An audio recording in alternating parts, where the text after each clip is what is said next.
If criticizing yourself only makes the pain worse, why do we keep doing it? The answer may surprise you. What if your inner critic isn't actually trying to hurt you, but instead is trying to protect you? Think about it. Your inner critic says, if I'm hard enough on myself, I won't make that mistake again.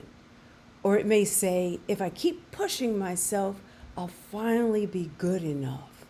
And some people's inner critics say, if I criticize myself first, nobody else can judge me.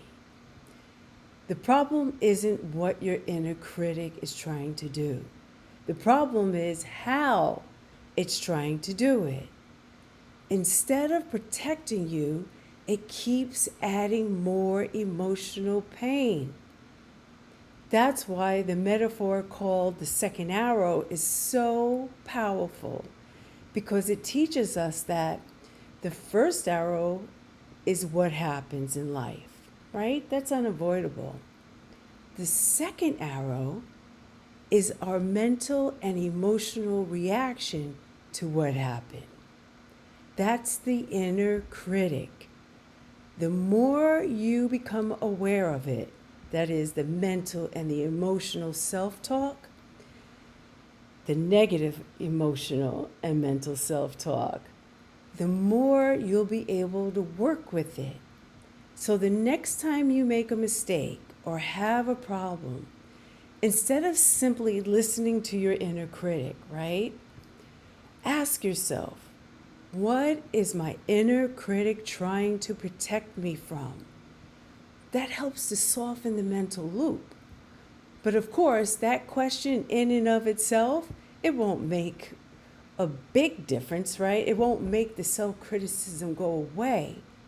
But it can help you change the way you relate to it by being more curious.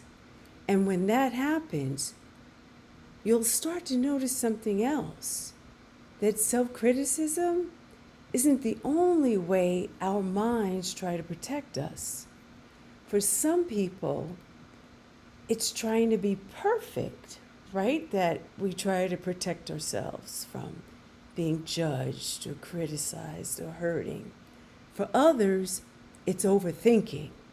If we can just think through this, we can avoid any more pain, right? And many people discover they don't just rely on one way to deal with their emotional and their mental reaction to things that have happened. They're surprised that they have several ways that they unknowingly add emotional and mental anguish to their problems. So the question becomes, which ones do you have a tendency to do?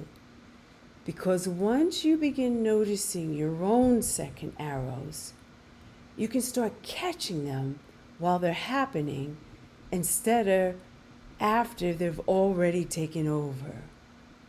In the next video, I'll show you the most common types of second arrows so you can discover which ones you reach for and begin catching them even sooner.